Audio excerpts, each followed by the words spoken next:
there. This is our lecture about organizational structure. What do we mean by organizational structure, and why do we really care? Largely, structure is that part of the organization that helps us to get things prepared for actually doing the work. We'll learn about culture in an upcoming lecture, but structure helps us to set up the organization to be more effective, and that's really why we care about it. It's not because any one structure is necessarily better than the other. It's rather because structure itself helps us to be able to create some kind of a body that actually then can work, some type of hierarchy, as you'll see throughout this lecture. Now, the first thing, we're going to note that culture and structure together are part of an organization, and they work together. Structure helps to give us the skeleton, maybe, the bones, and then culture is more the rest of the body that helps everything else move together. It gives it the substance that everybody would recognize. There are some levels in this competing values framework. There are some people who like to view the discussion in these terms. One is the level of flexibility that an organization needs to be able to function well in the marketplace. And the other is where the focus of that organization is. If it needs to be outward looking towards the marketplace, you get a different kind of organizational structure. If it needs to be internally focused so that it doesn't fall apart, then it needs a different kind of structure. What this would suggest, if this debate were to be what was really important, this would suggest that an organization in bankruptcy would need an internal focus to make sure that it doesn't hemorrhage all its funds, whereas an organization that is facing growth and opportunities out in the marketplace would be looking at an external focus. And both of those are probably true. It is difficult to believe that an organization in trouble would seriously have an external focus rather than a healing itself focus. And it is difficult to believe that a very successful firm taking advantages of opportunities that it sees in the marketplace would really be one that is internally focused, because it's hard for it to see those opportunities if it's not out there looking for them. Also, how much stability or flexibility is important to an organization's success is based upon some specific conditions out there.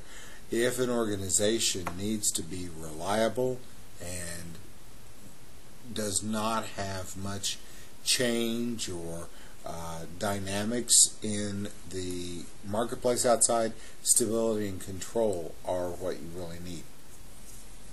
On the other hand, if the market is ever changing, if customer requirements are ever changing out there, flexibility. So consider for stability and control perhaps something along the lines of nuclear power. Not that power and energy don't have some variation, but nuclear power would, by necessity of regulation, by necessity of chemical nature, etc., like that, require some level of stability and control, not in terms of nuclear itself, but the market for nuclear power would need some level of stability and control.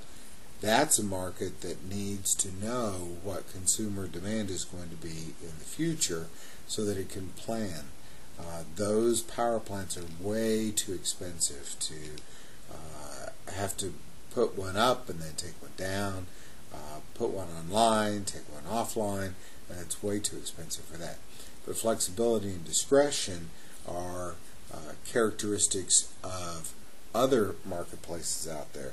Telecommunications how many new phones are put out every month, does it seem like? You know, what are consumers wanting? How many apps need to be loaded up on your smartphone versus the quality of the camera and whether or not it'll take panoramic or pictures or video.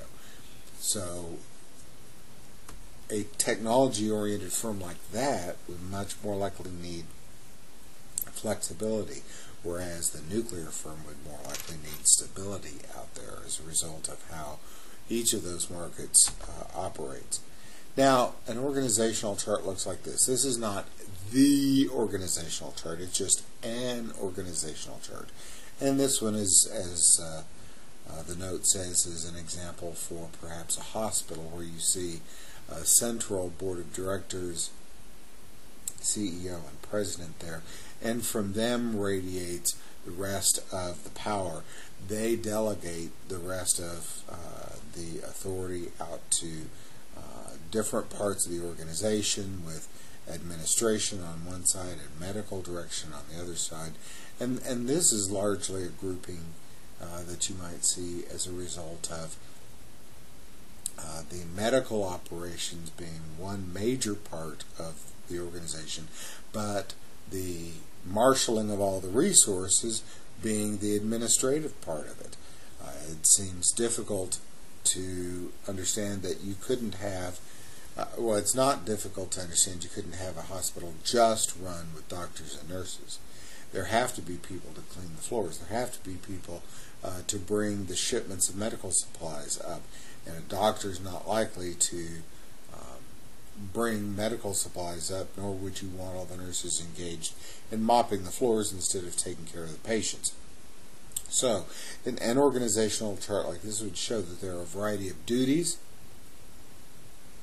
and those duties are spread among the various people within an organization based on, quite often, based on the type of job that they are involved with.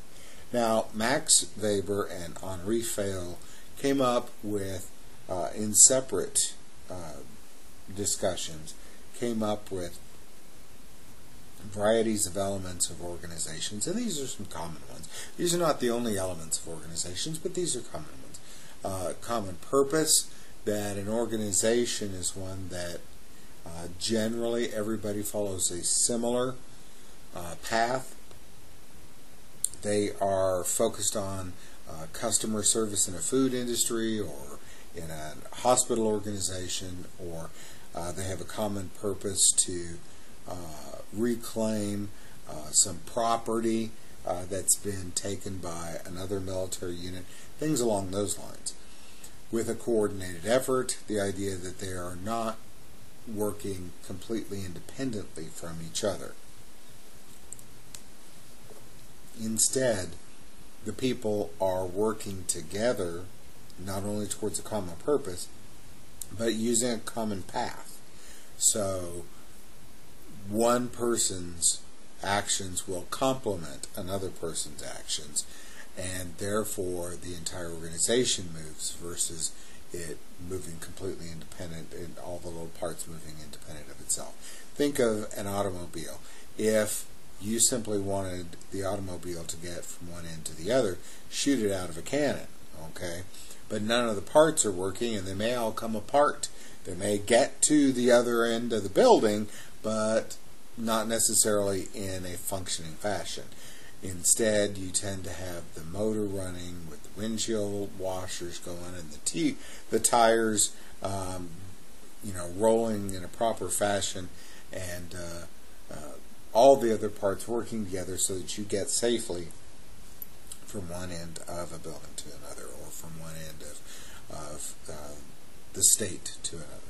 Division of labor, not everybody is going to be doing the same work. You may have several people doing the same work, but not everybody's going to do the same work. Not everybody is going to be out selling the customer. Not everybody's going to be mopping the floor. Not everybody's going to be bringing in goods from the loading docks, etc.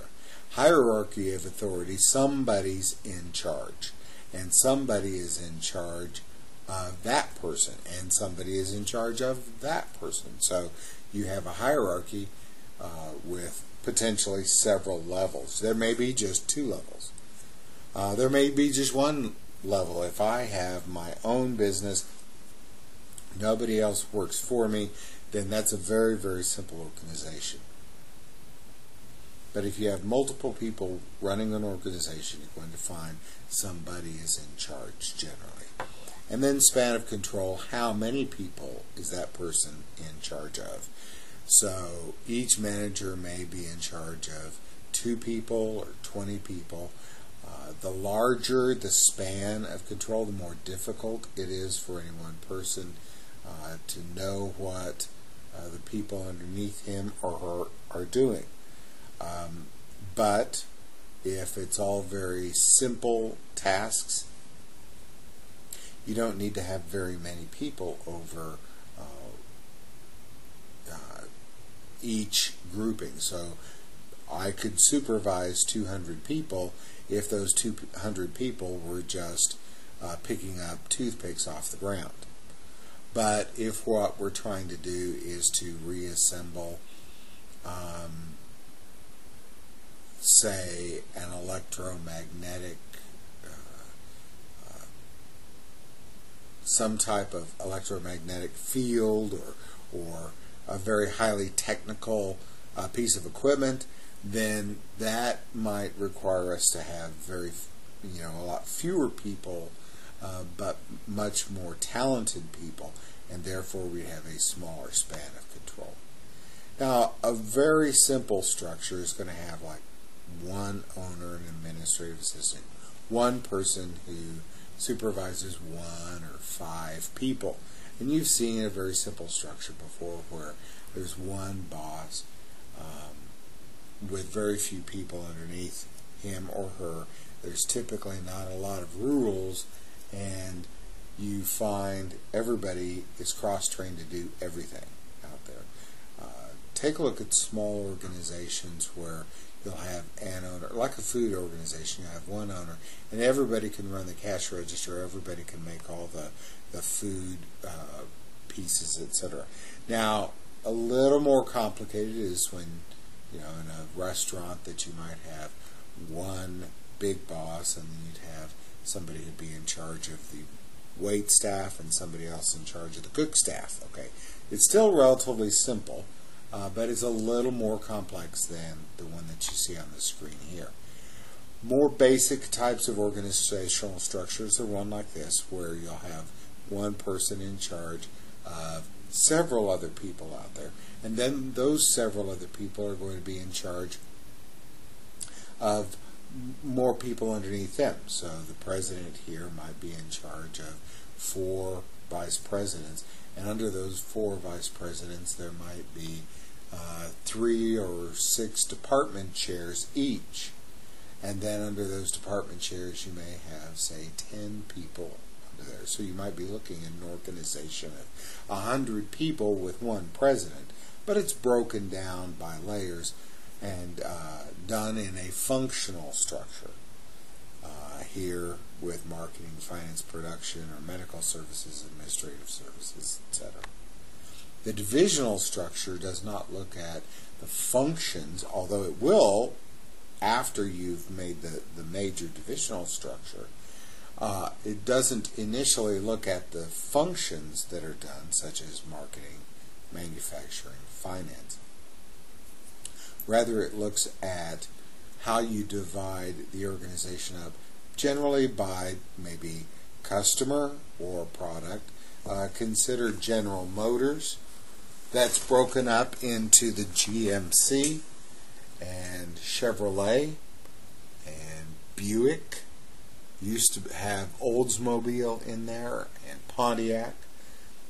Those are types of products as a separation. On the other hand, you could look at a company such as, say, Boeing, the aircraft manufacturer. It's got a government division. It's got a commercial division, separated out by those 2 types of customers. And the reason is that government customers look for something very different than commercial customers do. It's not likely that on a commercial airliner you're going to have to worry about the firepower out there. But on a government military fighter, you're not probably going to try to get 500 people onto that one plane. So customer focus might be important. Geographic focus might be important. Look at our North American division versus the Southeast Asian division versus the African division and the and the South American division. So you can look at it from geographic, product, customer divisions. Those are the most common ones, but that is how you do it instead of looking at it functionally. Underneath that, you may have functional designs. For example, take a look at the product division structure on your screen. You may have a president over motion pictures division, music division, magazine and book, and internet products. And underneath that, say in the music division, they may have a marketing division. They may have a manufacturing division. They have a finance division. So you could break it down by function if you wanted to do that. Or not. But that would be a functional structure underneath the divisional structure. The matrix structure is more difficult to understand. That says basically that everybody has at least two bosses. And this is where it gets really confusing. If I happen to have a project manager at the same time that I have a finance manager, then if I work in the finance division, but I also work on projects A, B, and C, and I have managers for those, then who's my boss that tells me where I'm supposed to be at 8:30 this morning? It is a commonly used structure for very large organizations that are project-based, but it is not necessarily one of the more effective ones out there. So, we also get a look at a network structure. This type of structure is one that has a central, as it shows here, a core with different parts functioning on the outside and all coming back or responding to that central core. So, for example, in this situation, if you had a personal computer company that had a core set of employees at the center, they might have everybody pulling in, say, design studio coming from Sweden, engineering from Japan, etc.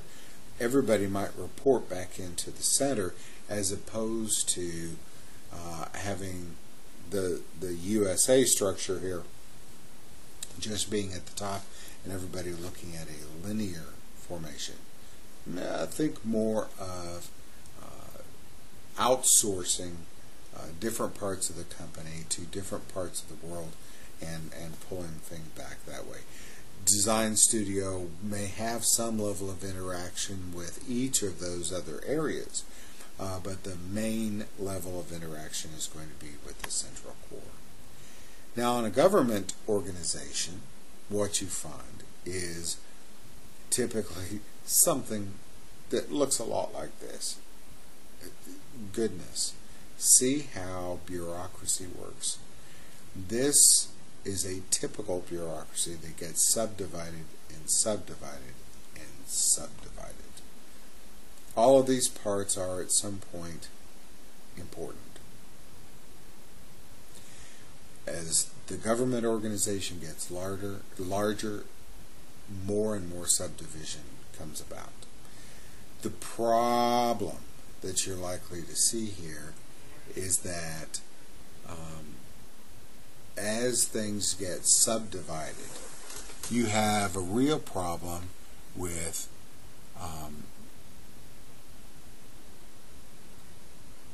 people not responding back to the customer in a timely fashion. Take a look at the superintendent there in the center, and then you have internal auditors and police chiefs, and they're separated off to the side. Now, you're not seeing those people interact that well let's say, director of student services and special programs and so on. And they don't necessarily have to. They're so specialized in their areas, they don't feel like they need to interact with some of those others in this organization. However, consider this. What if an incident occurred at the elementary school? If the chief of police has not had much interaction with the elementary school and the director of education or the principal at that elementary school, it may be hard for them to be able to coordinate actions in case that there is a problem. And so that super level of specialization quite often will make it more difficult for different parts of the organization to coordinate with each other and therefore have an effective organization. That's one reason why we see government organizations being as inefficient as they are. They've grown much too large for efficiency. On the other hand, they do make for very strong organizations that are hard to break apart. And because of that, you're more likely to have stability in government, which is one thing that we seriously want. A government that was less stable but more flexible might be able to respond to situations much more quickly, but might fall apart very quickly as well under extreme pressures. Finally, another way to look at organizations is mechanistic versus organic. And again, this pulls from some very similar points that we've made up to this point. Mechanistic organizations consider something along the lines of a computer versus an organic organization, let's say a fruit. Now, both are complex in their own ways, but in very different ways. And you can count on mechanistic organizations to be alike all the time, different parts of it alike all the time. The same inputs coming in will have outputs that are alike all the time. And an organic organization is much more likely to adapt. So, if you see different parts of a mechanistic organization, notice the centralized hierarchy of authority. Somebody at the top, at the center of everything, is making decisions. They have set out rules and procedures because they know how people are supposed to act under certain conditions. They have specialization of tasks, which means everybody does his or her own part and nobody else's part. Formalized communication. We make sure that certain reports are done at every time within the same day or the same week or the same month. And that helps us to have continuity of operations. Narrow span of control, so you have each person in charge of a small number of people so that you have a lot more supervision of each person as you go along. It's easier to pass rules down. But an organic organization says, now wait a minute, that world outside is very fluid. That world outside, you can't figure what's going on. And if I get too structured, I won't be able to respond to different opportunities. What if gasoline goes up today? My fuel costs are going to go up today. I need to be able to carpool. But if you make me not carpool, then I got to buy fuel and it may cost us too much and we might lose some other customers. So instead, why don't you give me the choice of maybe being able to use my skateboard or hitch a ride? And then I could make things cheaper. And hey, look, here's a customer we haven't served before. I know that they're not in our organization, but they could make us an extra $100 today. An organic organization can adapt, can expand, but they are less efficient than a mechanistic organization, and as a result are, for some people, not as attractive. Take care.